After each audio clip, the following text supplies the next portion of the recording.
At this time, I'd like to welcome photographer Matt Gaynor and historian and filmmaker Daniel E. Walker to the stage, who collaborated to create this striking photo exposition, which is entitled Sunshine and Central. You see it around you.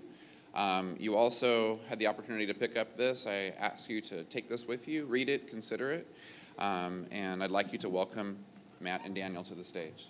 I think we should really start with a thank you. Thank you to the Price Center for Social Innovation. Richard, thank you, thank you, thank you.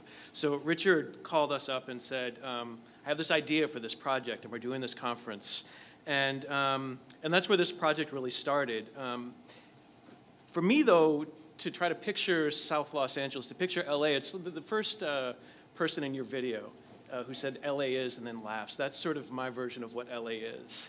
It's so big and complex and nuanced and beautiful and challenging.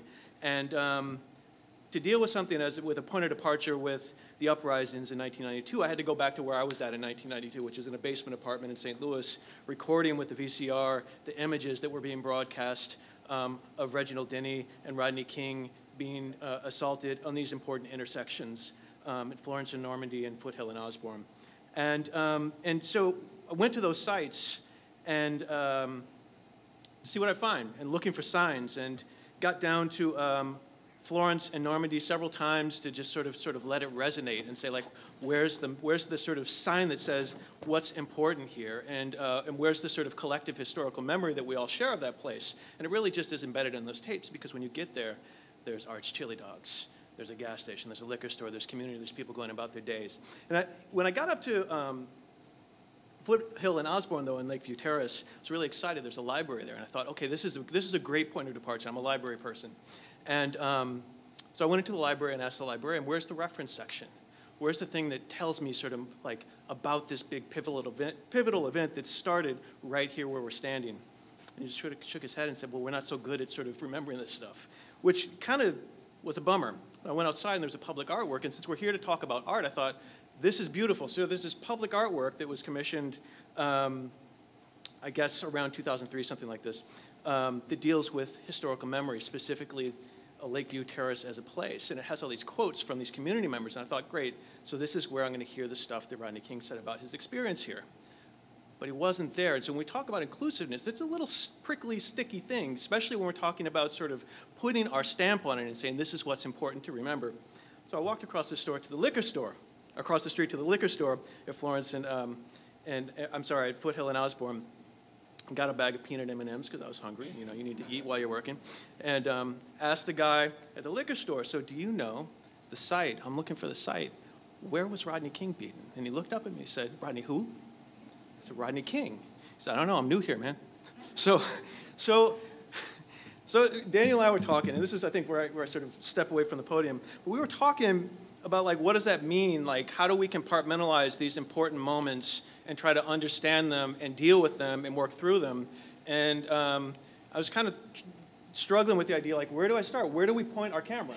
And Daniel said, listen, next week we have an interview set up with this young guy named Sergio, and we're going to go to Inglewood, and he's going to educate us, right? And so that's really what this project has been about for us. It's been talking to these young people who almost entirely are people who were born after the Civil Unrest, right? And so their LA is different than the LA that I knew when I was their age. Their landscape shares some of the same things, but it's a different set of challenges. And our process really was one of listening, observing, collaborating, and really, actually, for all the folks who are in the photographs, thank you, because it really was a collaboration with you as well. And by the way, a lot of the folks who are in the photographs are here today, so maybe I hand it over and we can talk about that a little bit. Okay. So, as a historian, as a filmmaker, the issue is the story. And the story I've always tried to, and the work me and Matt have done over the years, has been to try to let the subject speak for themselves and try not to be the person who's the filter to try to tell you what we found out. So, to having said that, for the people who are in the exhibit, please stand up. So they are in the room with you. Please stand up. All right, where's Bridget? Stay standing, you guys. Stay standing, stay standing, stay standing. So if you look around the room, what we did was we chose to try to concentrate on people who were born, 92 or after. And so that includes people like Bridget. Bridget, stay standing, girl. All right. People like Bridget Carballo, who is a student at El Camino College, but is going to be transferring to UC Santa Barbara, who wants to be a sociologist, and you guys need to talk to her while she's here. You need to engage her in her ideas, and not only in a mentorship capacity, but also she understands what's going on. Next in the back right there is Mr. Delvon Purvis. And Delvon has had this really interesting kind of educational route, mixing education and athletics. And he now runs a program in Watts where he's trying to use athletics to teach the kind of real basic discipline skills that one needs to be successful in academics. And for all of you guys who are policymakers, or you represent the city of Los Angeles, or Watts may be your district, or you study things like that, he's a lifetime resident of Watts who has options to go other places but has chosen to stay here and do that work. So he's a person you need to talk to. Over here in the back in the corner is, is my man Christian Sanchez. And Christian is a good dude. Christian is an advocate for DACA and Dreamers. Christian has no qualms about saying who he is and trying to encourage people to be bold in who they are in this world and in this time and in this space in America, this unique time and space. He wants to be a historian. I don't know what's up with that. You might want to go to another direction, brother, on that one. But he is here. And Esmeralda, stand up. What are you doing? What are you doing? What are you doing? Esmeralda is the picture right over here. So Esmeralda is his younger sister, who's a high school student right now, who's an aspiring filmmaker. And who in the process, even we were like, this is what this looks like when you do this work. So once again, for the people who tomorrow are doing cinema, that's a person that we want to have you talk to, mentor. The next person up there is Richard Sache. Richard, shake your hand. There you go. All right.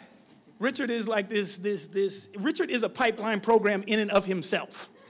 I'm dead serious about this. So at Morningside High School, every week, Richard is there telling the students from 9th through 12th grade, this is what you need to do to get to college.